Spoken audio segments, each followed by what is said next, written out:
Einen wunderschönen guten Abend, meine Damen und Herren. Hier sind wir wieder, die CRM-Conversations, live bei Ihnen auf Ihren Bildschirmen aus den unterschiedlichsten Regionen der Vereinigten Staaten und aus dem größeren Umfeld von Frankfurt. Wir freuen uns, dass Sie wieder bei uns sind. Und wir haben heute eine Dame zu Gast, die uns mit ihren neuesten Erkenntnissen im Bereich Research international, insbesondere zum Thema Digital Transformation, ein bisschen Einblicke geben wird. Welcome, Rebecca. It's a pleasure to have you with us. It's an honor that you could, due to that nearly finalized research, took the time to share the first sneak-in preview aspects and the findings together with us and the audience, and give us an opportunity to discuss one or the other observation, and that we go through your views, especially on how digital transformation is going to. And as I have started in German and went then to easier to handle English, it would be fantastic if you could introduce yourself, Rebecca, to our audience, and that we get you to know a bit better. Thank you. And thank you guys for inviting me today. I'm delighted to be here. I'm Rebecca Wettemann, a principal analyst at Valoir, which is an analyst firm focused on the value of relationships between people and technology. So primary focused on the customer experience and the employee experience space. We see lots of parallels between the two. From Valoir, you'll see regular Valoir Views, which is our infographic update on news and events, as well as a large quarterly research study, which is one of the ones that we're here to talk about today in digital transformation. Yeah. And for you, those of you who are wondering what's going on here, Patrick, I don't know if you can see him. He's being a little rambunctious today, so he's joining me on the call. Good. So it's Patrick, like the Holy Patrick from Ireland. Right. Patrick the puppy. That's cool. So we have one thing that the Irish would like to hear like that, being puppies. Well, from the aspect of being charming, inspiring, highly motivating, that's extremely positive. And a puppy like yours is another positive aspect. So such motivation is exactly what people have looked for during the last year, I would say, on a 1.5 year. And it's a phenomenon such as our topic about what we will dive into, the digital transformation. One of the aspects I was asking myself in preparing our transmission today at our convo is, did you saw in the interviews you have undertaken also the aspect that COVID-19 was a dynamic driver for digital transformation? Yeah, certainly we saw a lot of companies have to do a lot of transforming, whether it was the move to remote work or being able to support virtual channels when in-person channels wouldn't work. A lot of was driven by necessity.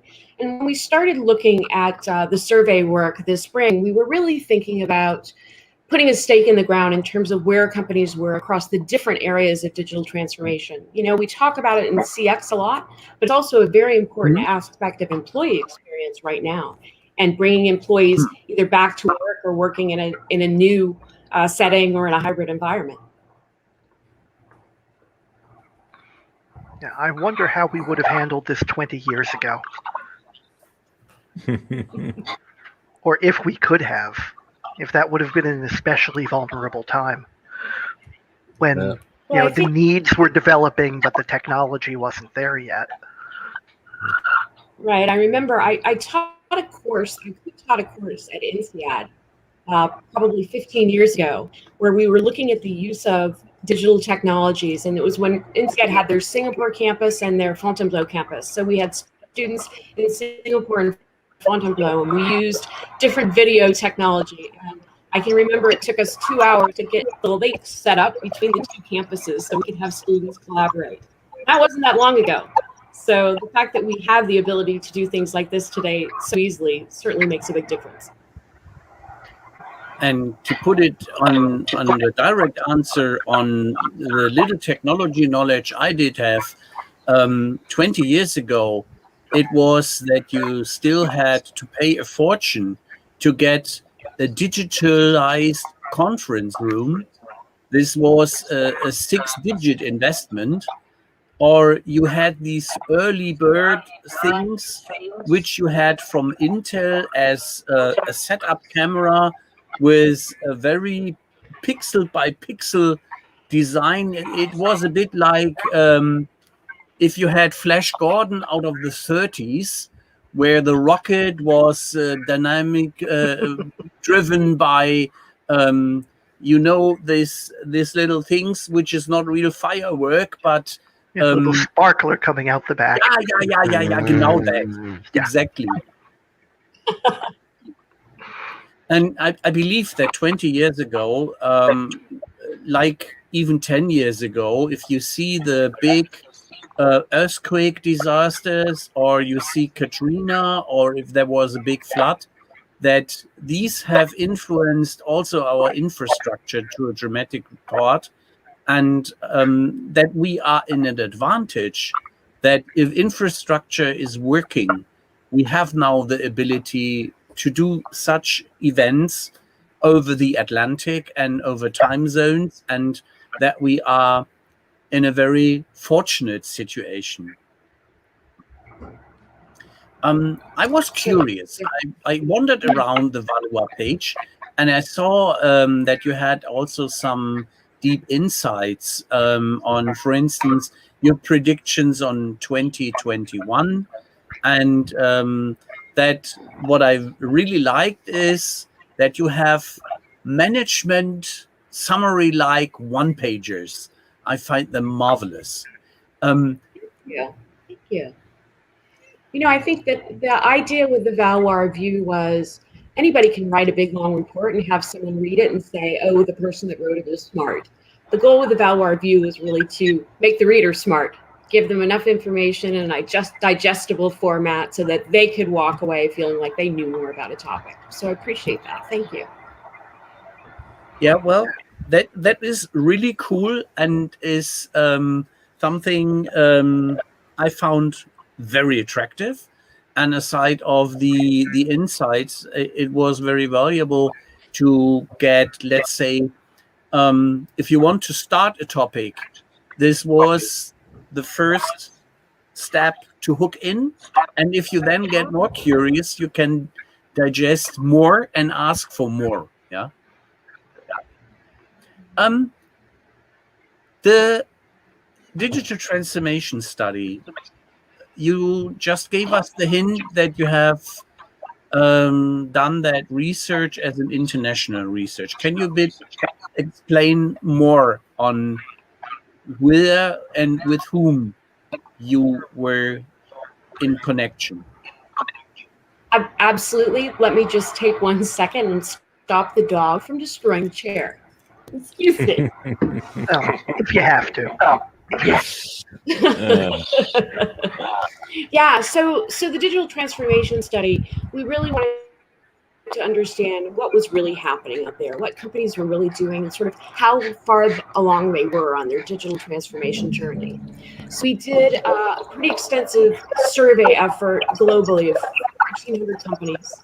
And then we did a lot of validation with in-depth interviews with leaders of digital transformation teams to understand where their successes were, where their challenges were, the role technology vendors played, and ultimately where are the greatest opportunities still for digital transformation in their country. So should we jump You're in? you're a bit fading out, Rebecca. What happened? Can you hear me? Yeah, barely. I hate when that happens. Easy does it. It's only technology. The fun of technology. Yeah. What is that we were saying about infrastructure earlier? Better than Flash Gordon. Better than Flash Gordon. It's totally easy. We just try to stretch a bit the perspective on how solid infrastructure is when on this time in the morning in the US on different time zones and in the evening, a lot of kids are using the internet and a lot of people at business are using the internet. And we have a very curious audience, which is highly motivated to get more out of us. So let's restart. So right now we seem to be good. Prima. How many? So no doubt PowerPoint today, but I thought I'd share a few graphics with you just to give you a sense. That's of cool. Transformation. That would be awesome. Let's bring them on screen. Ta-da! So There we first are. we look by industry, where are companies? And we asked them on a scale of 1 to 10, where are you in digital transformation? The average globally was a 7. We looked at it by industry. What we found was healthcare was really leading the way, which was interesting, followed by financial services. Certainly communications and aerospace being very close leaders as well. We saw the laggards in terms of the overall scale of digital transformation being on the government side and with government contractors. Why am I not surprised? Now, if we look by region, this is interesting as well. We found North America and Latin America pretty close together in terms of their level of digital transformation, with EMEA a bit behind and Asia Pac a little bit behind that. Mm-hmm. I just may interfere a little. How do you define those levels? They were self-defined. So we asked them on a scale of 1 to 10, how advanced are you on your digital transformation? And then we validated that by looking at the different areas and actually what digital technologies they had deployed or used. Mm-hmm. Okay. So did the validation validate sort of that? sync with the self-estimation? It did. It did. So with the exception of one area, a lot of organizations felt that they were pretty far along with digital transformation. They did not have high scores of technology adoption in the employee experience area. So they may have modernized IT, operations, product development, and certainly sales and marketing, which were the most advanced. They didn't necessarily have those digital tools in place for an employee experience. Okay, so the means to actually get work done hasn't necessarily improved. Just I shouldn't say just the means to serve the customer, because we're all about customer experience, but that's where they focused, and therefore the in-house stuff is where they're lacking. Interesting. Well, I think too, Marshall, a lot of it has to do with the technologies that are available. CX went to cloud a lot faster than HCM and employee experience. But True. if you ask them, we asked them about their top priorities for digital transformation as well, and productivity and efficiency were very high on everyone's list. So we often think about digital transformation being about CX, at least in terms of thinking about internal operations. They perceive it as a priority. My guess is some of the technology hasn't caught up yet. Which is Did you ask? We see employee experience as a really interesting area moving forward. It is as well, yeah. Did you delve into that part as well? Yes. Because one of the things that or topics that I am looking at, actually researching at the moment, is to find hard evidence that there is a correlation between EX and CX, in the means of a better CX is a consequence of a better EX. So as you know, as well as I do, there are lots of voices in either direction. Yeah? And both parties, both fractions actually, will have convincing arguments. And there aren't that many scientific studies around, at least as far as I found. There's a lot of talk about it, but if you look at what some folks are doing in the contact center space, like Genesis, for example, that's really focused on the agent experience as much as on the customer experience, I think we're going to start to see really interesting data there, particularly if we take just the contact center as an example, where so many things have changed in the last year. Well, contact center is an excellent place to look. I mean, after all, that is where a lot of customer experience happens, and it is traditionally, or at least stereotypically, where the worst employee experience is. So, yeah. In the study, did you have any? Did you ask any questions about the velocity of change, like how quickly things were changing over time in different industries? We didn't go into that in the broader survey, but certainly in talking to customers, talking to people who would actually manage these projects. Certainly the availability of cloud technology, the ability to make changes quickly, the ability to use things like low code to put technology in the hands of users where they could actually automate their own processes were really a key part of digital transformation for a lot of people. Excellent. The interesting aspect I see is that we have an interesting incident, which is a parallel on our observations, especially if you ask in surveys how much development and how in comparison the German internet infrastructure is, that we are here we go. Put it positively, we are in competition with some not as developed countries. So some of the African I would disagree states, there, Ralph. Bitte? That's insulting to the non-so-developed countries. There is no competition. Okay, let's put it in a different. I try to find other words. There are tribes of meerkats with better internet than you have. Infrastructure in Ghana when I visited there, or in Ecuador, or in Costa Rica, on the middle of a mountain, than in some cities here in Germany. Yeah, I have the impression we are working on a data tramp path, to put it politely, and so that crisis and the aspect that we know that we have to go digital or die comes more or less as a challenge. So that research on an international is extremely important. Yeah? Yeah, and how do we deal with gaps? That's got to be another important question.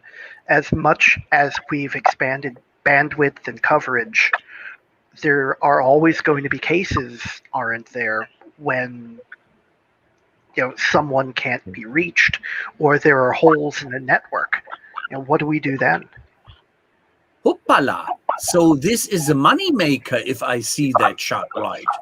That's right. I thought if we're talking about the German economy, perhaps we should look closer at this one, Ralph, because what we found was a real clear correlation between revenue growth and digital transformation. Now, of course, correlation is not causation, but when we talked to companies about what they were doing, it was the opportunity to create either new products for existing markets, to go into new markets, really to develop new revenue streams that were often a significant part of their bigger digital transformation project.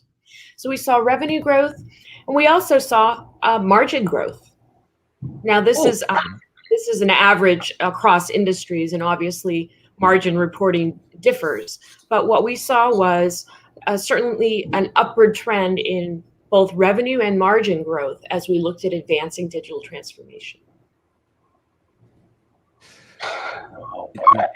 In how far have you been able to pinpoint that to, or have you looked into pinpointing revenue and margin growth into certain initiatives of the digital transformation part?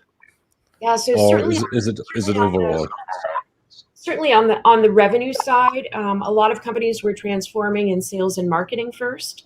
So being able to have more efficient and effective sales processes to be able to address new channels was a key part in building revenue. If we look at the margin side, a lot of it was around automating internal processes, right? So cutting out on those manual steps that were both inflexible and inefficient moving forward. Okay. What did the companies do there or apply as technologies? So did they go for things like RPA? Did they invest or implement into machine learning mechanisms or old school automation? I mean, workflows. How about low code, no code? So what have been the drivers? Yeah, certainly low code, no code has been a big area for those internal processes that it wouldn't be cost effective to do with a large application if I have to have a developer develop it. But as a business user, it makes a lot of sense. We see a lot of adoption of low code and no code out there. On the sales side, it tends to be around better customer segmentation. If we think about being able to do sales and marketing more effectively. And certainly if we look at operations, it was more around the RPA side and around automation, being able to manage by exception.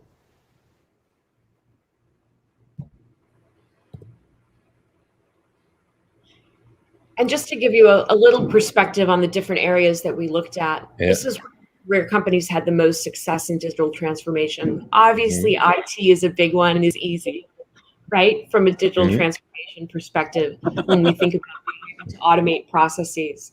But certainly HR being the laggard here in the amount of success companies have had in digital transformation. So now it's quite interesting that they did not invest much into the area of employee or HR employee experience. Did you find out the reason for that?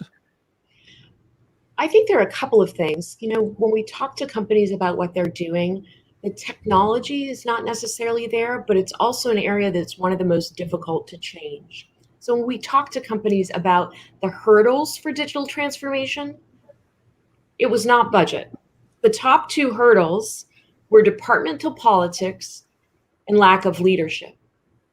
So it's not a question necessarily of having the teams. It's a question of, in the HR space where I'm touching every employee, how do I manage that disruption effectively? Can you go a bit more into the lack of leadership? Yeah. I find this thrilling because it is a challenge, and not only due to pandemic times, but especially if you have, for instance, the challenge that either you work on a trust base, your 8 hours or whatsoever, or you have measurements and you can establish through IT and digital tools also control mechanism that you control the efficient or the active work time of your employees, which is differentiated by law, allowed or not allowed. Yeah, it's certainly interesting as we think about where are the next areas for investment. Certainly there's more around customer service, and I think we're seeing so many interesting things going on in the customer service space right now, particularly as we think about everyone gets used to video. Why is video not a part of my assisted shopping experience? Just like I would talk to an agent to be able to, I think we'll see a lot of interesting areas there moving forward. Again, looking into the employee experience part or the HR part. So I'm a bit surprised as if there is a premise that good EX leads to good CX, at least to some extent, that there is not more investment into that area. Is that because the companies believe that they are already good, or is that because they, or for this very simple reason that they expect, oh, sweet, for the very simple reason that they expect more bang for the buck in the other areas? I think it's more bang for the buck. It's also, if we look at what HR managers are spending a year on technology, I think our last study was roughly, $40 to $60 a year. It's not a lot. I think as well, we have a lot of opportunities still that we see in areas like training to improve the employee experience and to do that digital transformation. I don't see us going back to in-classroom training on a consistent basis anytime soon. So I think the past year has exposed to people, and they're maybe more actively aware of how much more progress needs to be made in this area. So could we see even more of a split between people who are paid by the hour and people who are paid by the goal? I think companies have to think a lot moving forward about how I address things like diversity, equity, inclusion when I have different classes of workers, those who are in the office and those who aren't. Can we, because I found your reaction so extremely interesting, the lack of leadership. Have you there something which you can share with us where you saw there the challenges? Yeah, so we asked them about the top hurdles to digital transformation. And number two, a very close second to number one, was lack of leadership, lack of executive leadership. Conversely, when we spoke with companies that were really focused on digital transformation, they had strong leadership and strong direction. And I know it's easy to say that, right? With every IT project, we say, with every CX project, we say you have to have executive buy-in, you have to have leadership. But it's certainly a hurdle for companies as they think about making these big changes. I see that one thing that hasn't been mentioned is budget. Is that not really a concern anymore? Or what? No one seems to be complaining about this costs too much to do. Yeah, it's a really interesting point, Marshall. That was number three in terms of the biggest hurdles with lack of resources and budget, but it was a distant third. So now we're seeing it's not a question of the money not being there. It's a question of leadership and the ability to break down barriers between departments. Teaching people to play nicely with others is something that goes beyond kindergarten and maybe should go further. Yeah. And be taught earlier. In how far? So we are talking. Everybody is talking about digital transformation, including dear Ray Wang, who says everybody wants to rule the world, which is fully digital. So now the fun part is that if you are asking people how they differentiate between transformation, and digitalization, or even digitization, which are three terms that sound very similar. Mm-hmm. Did you find any common denominator in your research, how people define these terms across each other, or whether they are basically used as synonyms to each other? I think the main difference between digitalization and digital transformation is creating new business models, creating new processes, not just automating the ones that you have. So, for example, one of the companies that we interviewed was a telco in Northern Africa, talking about what they did to create an entire new business model, to enter an entirely new market in a way that would not have been even possible the way they were working before. A global CPG company was talking about making the move from B to B to C, right? Being able to go directly to consumers and understand them with detailed segmentation so that they could market effectively in a B2B2C way. It's those kind of changes that impact both the top line and the bottom line, and really require different thinking and different processes from what they were doing before. So I think we see the line between digitalization and digital transformation is a pretty distinct one to me. Whether you're just automating existing process or really taking advantage of technology to do things differently. Mm-hmm. Back to the examples that you used. What did this telco or the B2B2C company different, or the CPG company? What did they do different? What new models did they try, or did they invent for themselves? Yeah, so the telco was really interesting about going into new markets and creating entirely automated processes for customers, as opposed to sort of the traditional in-person or on the telephone service model that they had. It was about understanding and segmenting customers in a different way and being able to market them. A big part of it was being able to change and respond to competitive threats more quickly, right? If you're in an evolving telco market where there are new competitors coming in, you need to both have that competitive intelligence about them and intelligence about what your customers are doing to be able to retain them.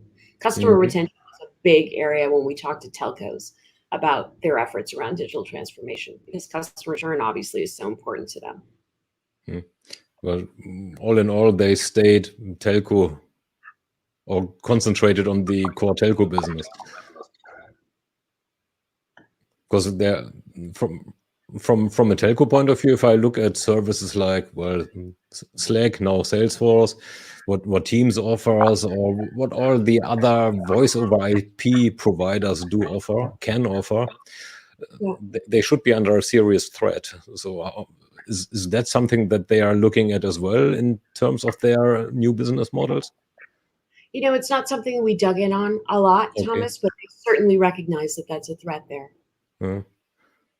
Because that was just now spur of the moment right now. Huh? What did the CPG company do? So the CPG company was really looking at segmenting and marketing to customers in a completely different way. So rather than just sort of traditional buying ads and ad space, being able to remember, because they don't touch their consumer directly, right? But being able to really segment and understand that customer and being able to more closely track that customer back to revenues.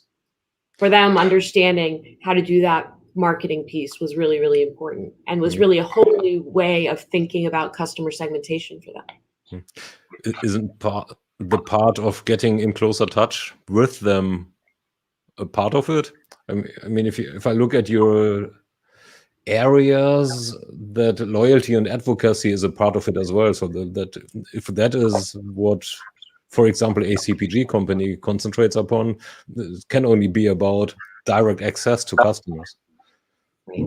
How are they dealing with it? How are they trying to get direct access? A lot of it is through social channels, right? Understanding what the social channels are. Okay. Manage huge amounts of data that way to be able to bring customers both to their own social presence and be able to listen to what customers are doing and saying about them and respond effectively.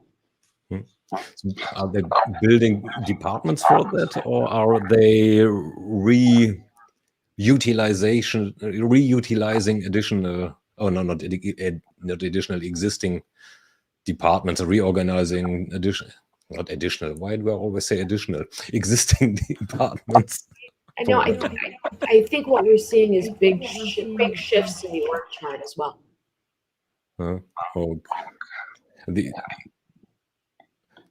Did you have any manufacturers in there as well? So like the Miele's of this planet who are doing, well, devices that are sold via retail channels as well. They should have a similar problem as the CPGs. Yeah, and certainly when we look at the manufacturing data, manufacturers were about in the middle in terms of among industries on their overall path of digital transformation, but much more advanced in more the shop floor kind of areas than in the external customer facing areas. So not quite as far in making that B2B2C leap as the CPG firms. A nasty one. Guns. If somebody would trade guns, he has either mail order business, or how would one choose if he cannot visit the shop, the proper equipment? Let's put it in stereo. That is less nasty. Stereo equipment or a new headphone. Well, if you look at what, I'll take another example that I know, Ralph. Zenny Optical, an eyeglasses provider, is now providing virtual shopping assistance. So I can go to their website and then connect with an agent who can watch with me on video, talk with me about the different kinds of glasses I may be looking at, and make a purchase decision that way. Now, that's a great example of guided shopping where I bring the virtual experience to the customer. And I think we'll see more of that. That could also be a good place for visual product configurators, wouldn't it? A sufficiently well thought out model can tell you if product A works well with product B, C, and D. So for stereo equipment, definitely. I'm curious, did anyone in the study specifically call out use of artificial intelligence as part of their digital transformation? We asked about AI and we asked about ML as well. And it's an area that certainly companies are adopting. I could pull up another slide, Marshall, another day. But what we saw was the most advanced use of AI tended to be in the sales and marketing space today, and less in other areas like operations. I think that on the operational side, we see more use of analytics, certainly, but not as far along in the AI space as the sales and marketing area. So do you think it's a separate discussion from digital transformation in general? I think we're seeing advanced analytics and AI become a part of those applications today. So it's not a separate conversation or a separate discussion. I think that's a product of the technologies and the capabilities already built into the CX or EX. Well said. So it's more the reality that due to integrated solutions where AI is a component in, it is used more or less efficient and effective depending on you skill your people, or it is properly implemented. Is that right? Mm-hmm. Okay. Another thing struck me, such as if I see what you have shared with us, what is your expectation? Will they go back with all the digitalization which has come during COVID, or will they adopt in the things which were beneficial and have new work models approaching? An interesting question. I think some things are here to stay. I think other things, I'm going to stop sharing my screen and see if that less connection helps us with audio. I think we'll see a lot of things that are here to stay.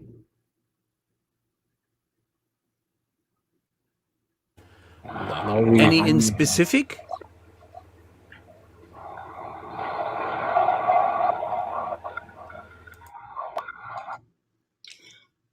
Certainly the customer segmentation area, the investments that have been made there, I think are going to be valuable, continue to be valuable moving forward. That's an area where a lot of companies are investing. I think in the employee experience space, obviously, there's still more work to be done there, but there are investments being made and technologies being developed around virtual coaching, around peer-to-peer mentoring, about really being able to support employees, whether they're in the office or not, that companies are seeing very effective and are going to be important as a differentiator moving forward. That's a cool observation, and this is really interesting to see. Is your observation so that they have driven with a lot of enthusiasm, now we go digital, and have not changed the processes, simply in electrifying what there was before as much as possible, or did they spend some time in re-engineering their processes as well? I think the employee experience area, particularly as we think about onboarding and training, is transforming as we speak. And it's not just about automating those regular processes. The old school onboarding, don't think is coming back. And what we're seeing in the training space is it's not just about moving things to an electronic instead of a classroom setting. It's about rethinking things like micro-learning, in-application learning, and other ways to understand what employees know and what they need to know that just simply wasn't addressed with the old methods. I recall in February one of the statements during an analyst conference when Alan Bergson mentioned that they had the COVID kids, not talking about that there have been a lot of new babies, but a lot of employees onboarded during that turbulent times, and that they have gone for a fabulous path. And such is the reflection, if you talk directly to people, that if it's working out and they are open for a new process to onboard, it can be extremely beneficial. And an important differentiator moving forward when you have employees who in many cases can work from anywhere. I have a lot more choices as an employee if I don't have to physically be in an office every day.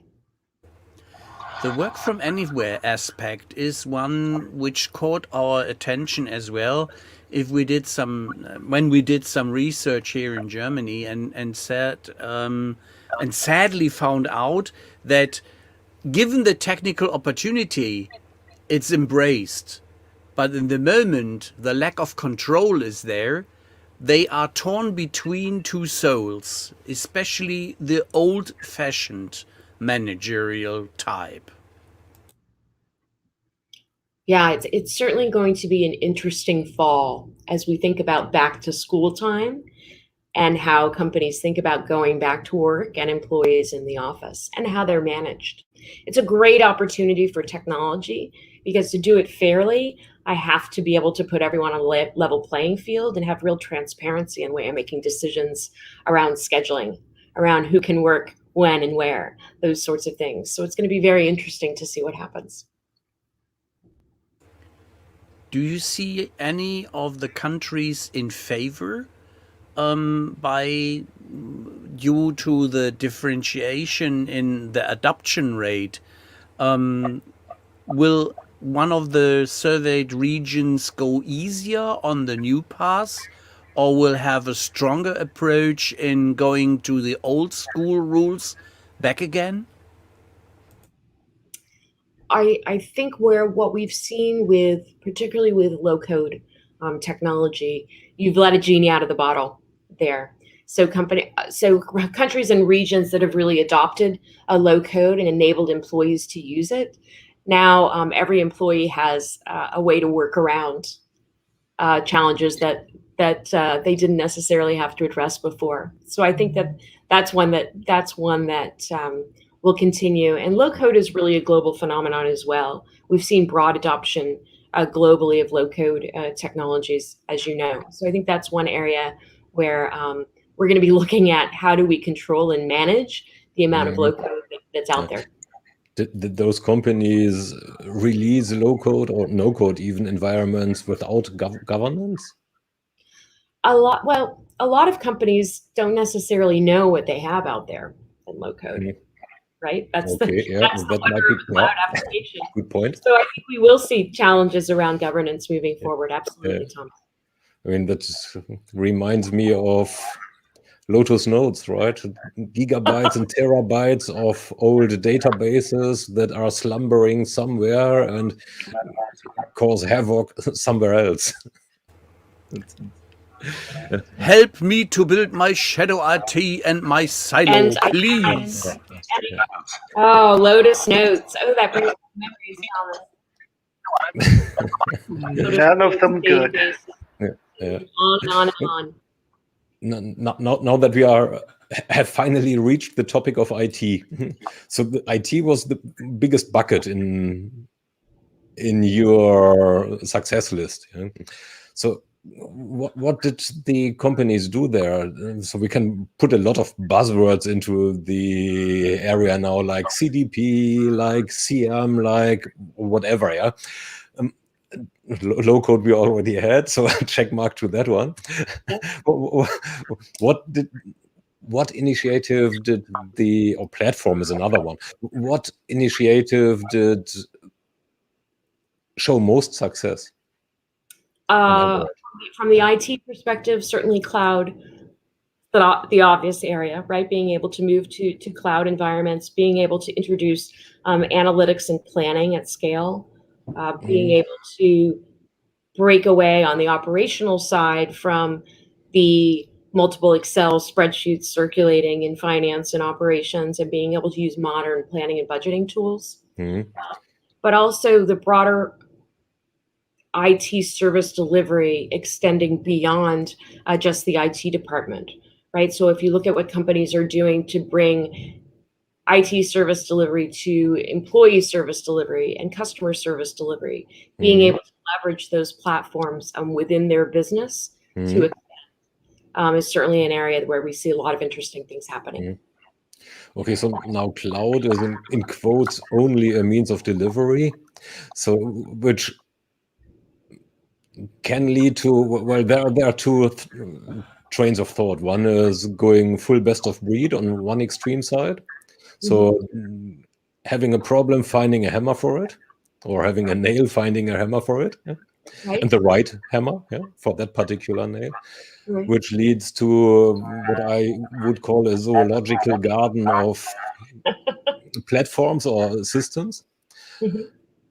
Versus on the other end, the other extreme, going one single platform. Call it, well, whatever, call it whatever you want to call it. There are not that many. So are there any evidences that a pure play platform thought has advantages to a pure play best of breed thought, or the other way around, or is the truth somewhere in the middle?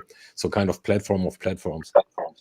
I think the story shifts every couple of years from best of breed to integrated solutions, right? We swing back and forth a lot. True. I think where we see best of breed is in area where there's a huge gap in opportunity versus results, right? So if I look at, and I'll go back to it just because we've been looking at it so closely, the employee training space.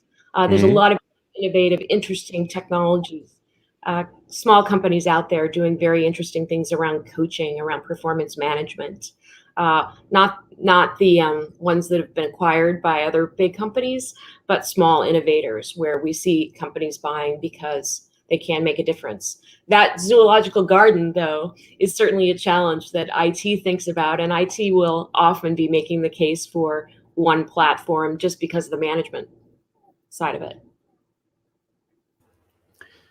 Would, by the surveys you have undertaken and the in-depth interviews, would some of the people have agreed on the potential question that CRM or CX is a key differentiator during that times and a helping hand for digital transformation?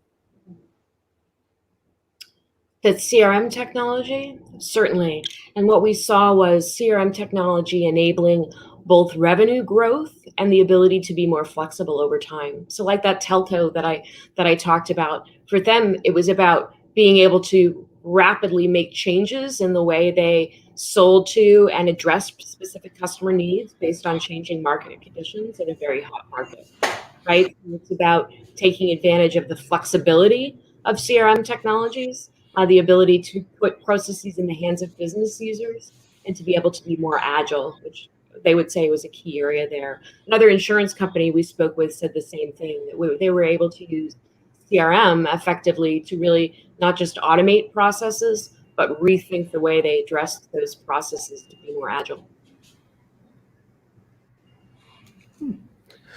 Which leads to another train of thought right now.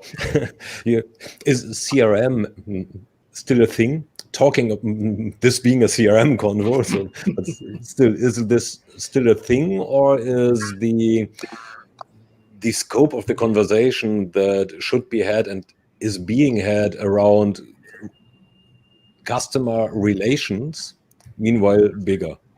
Yeah, please let us know if we have to rename the show. Right. CXKonvo. There was a time when CRM was a dirty word, and I don't think that's true anymore. I think what we've seen is a lot of technology options for companies.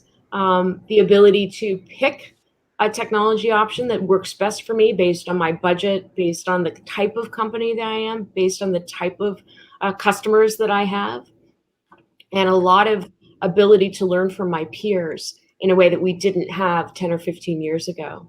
So we see customers looking at CRM, yes, as an enabling technology, but also as a way to make real changes with their business, and to be able to do that with the support of peers, which is, as I said, not something that we had not long ago. Is what do you think? If so no, I don't think we need to change the name of the show just yet. There are lots of buzzwords around, or lots of abbreviations with 2 or 3 letters around. Are they extending each other, or are they replacing each other? So let's do a simple example. So there are people, like old farts like me, saying CX is just another way of looking at CRM. Yeah, so getting it out of the technological limitation that we had in the early O's, in the early days of this millennium, that we just couldn't do. We were limited to transactions because of data models, the power of the databases, and whatever, and couldn't really look into engagement. So then the term system of engagement came on, CEM, CEX came on. Is that a variation in your eyes? Is that a variation of the flavor? Is that an extension of the flavor, or is that something totally different? No, I'd say it's an extension, and it's an extension that is deliberate to talk about not just the technology, but the overall process and the way we think about it, right? So CRM is a system of management, as you said. CX or customer engagement is about that broader picture. So I think part of the change in nomenclature is a change in thinking about how this is an enabling technology and that not just technology in itself. Okay, well, but stupid examples. You probably know that I was plenty of years with one of those vendors back there in Germany with a big 3-letter name, which I won't mention here. What we had was a suite. So that did sales, service, marketing. Yeah. Right. So, and especially the marketing side is a lot about engagement with all the limitations that systems had in the early days. It was not only management, but at that time already about engagement. So why the shift in tone, the shift in the conversation? Was that to get away from technology to process, or was that, derogatively said, just in quotes, a way of creating a new buzzword and creating a new niche for some other vendors? I think there's a lot of marketing investment that's gone into creating those acronyms, Thomas. And I think that we've seen new technologies emerging, and it is always an opportunity for marketers to come up with the latest and greatest thing. But I think what we do see with the customer experience space beyond the name, beyond the moniker, is about engaging with a customer in ways that we didn't with those old systems, right? Even if we had marketing automation, it wasn't about understanding customers through multiple channels. It wasn't about being able to bring data from service back into sales. A lot of those things we're doing today on the overall customer experience, even with the 3 pillars of CRM a few years ago, we weren't able to do. Well, there are people who put a 4th pillar into it, and others are violently disagreeing with that. Which, by the way, which of the fractions are you in, 3 or 4 pillars? I'm a 3-pillar girl, but I think it's about how folks are actually using the technology. And one of the things that we've really focused on with our virtual focus groups is understanding how much of the capabilities customers are actually using, what's actually effective for them. Okay. You could argue that in a lot of ways, sales and marketing are becoming the same pillar as we look at how we're bringing analytics into lead scoring and delivering that information all the way down to sales. Yeah. That's a fair argument to make. Absolutely. Marshall, you wanted to go on, Marshall? I sort of did. I was thinking it had something to do with platforms, but then I lost my train of thought. Okay, So you just go on. Let me give you some time for the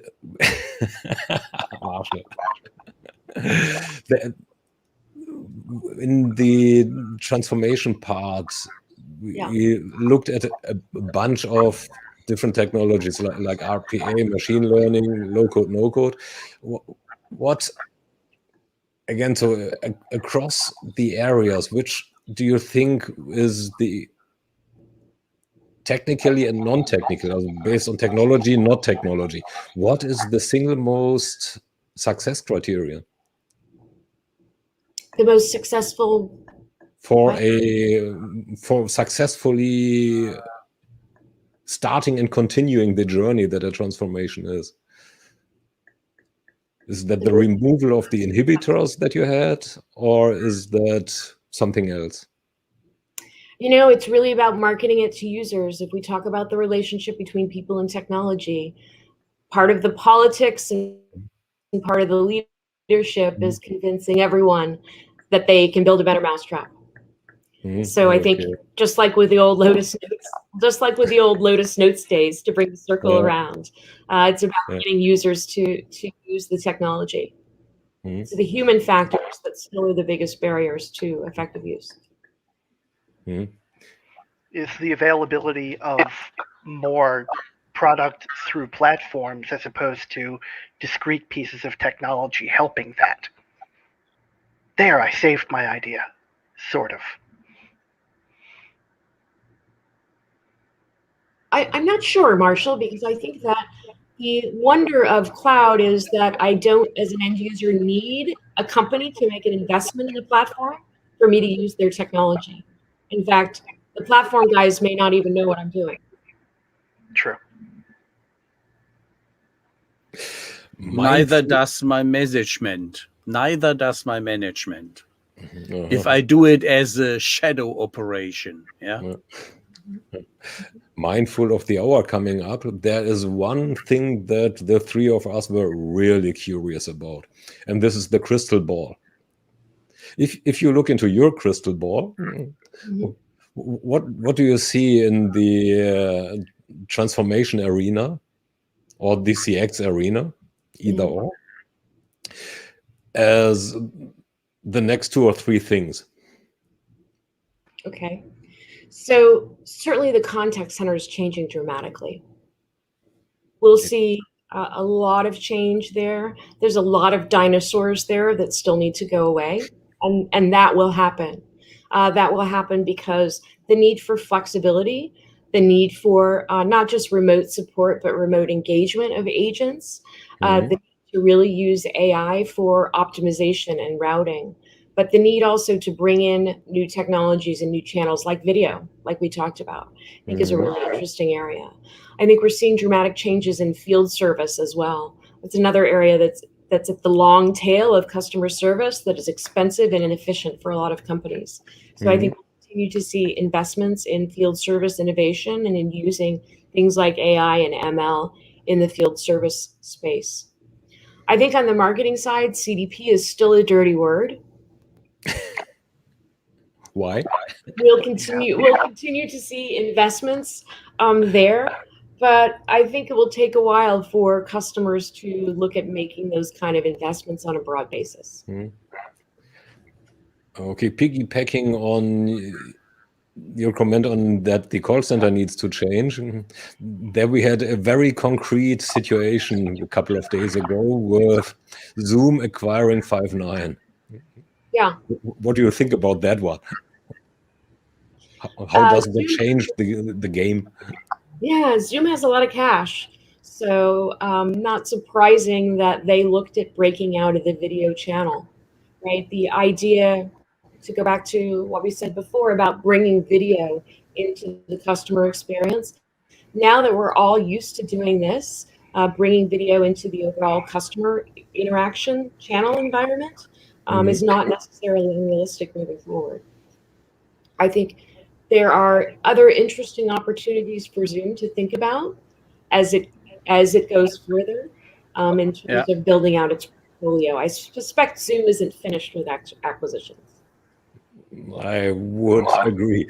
And I had some ideas of directions, not of companies as well. I mean, they are missing some crucial pieces for following through on what they say is their mission or their vision. Yeah. But now we just have to get them to ask our opinion. Oh, well, they can come and they can bribe us. Yeah, right. Hire. That was bribe is such a bad word. But it's an interesting aspect.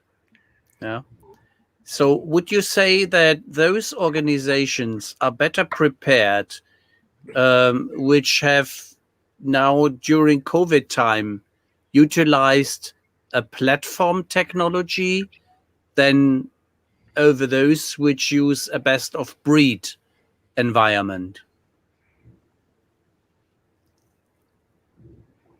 You know, I'm going to give you a horrible answer, Ralph, and say that depends. This is like Radio Erivan. I like that one. A consultant answer. That depends. Yeah. I think, you know, companies have been successful with both, and it gets back to the people and the technology. It's not just about picking one technology over another. It's about how I plan my deployment, about how I market it, and how I convince users to use it. Okay. We have, you could say, a militant fraction of we do not love cloud and do not embrace this because we do not trust it here in Germany and some in the DACH region. So this was all with an honest thought about that if one is in a platform and has not only his seller IT, but is utilizing cloud, he might have a further advantage in digital transformation. This is the reason behind it depends. Yeah, if you're still in the Stone Age, it might take you a bit longer to do the digital transformation process. Yeah? That is correct. That is right. That is right. But you know, if we think about governance moving forward, I think that companies will be thinking about governance in a broader sense as I think about employees remotely using a lot of different applications. Which is probably a good word towards the Sunday, as a famous message in German TV was a while ago, ages ago, basically. So I think we are good well over time, and in order to not take your time too much, I guess you are fairly busy as well, and it's late in the evening for you, isn't it? I would say a big thank you to you for your time and your insight. So actually, your report, I can't wait to see it out in the wild and seeing it released. Thank you. Thank you The guys data- for having me. This has been lovely. You've given me a lot of things to think about. So I appreciate you bringing me in. that's good. Everybody who joined us today. And likewise. That's good. So we have food for thought as well for our audience. Well, quite some food. Oh, Such a and cutie. nice audience. Yeah. To the rest of the audience, we apologize for the sound issues that we had today. So it was somehow the internet was not our friend today, including edge computing probably, which means our own devices. Which might have been another thing for transformation, but anyway, so we are ending the broadcast now. Thanks for everybody who attended, and see you next week. Take Have care a lovely day. and come back on next Tuesday.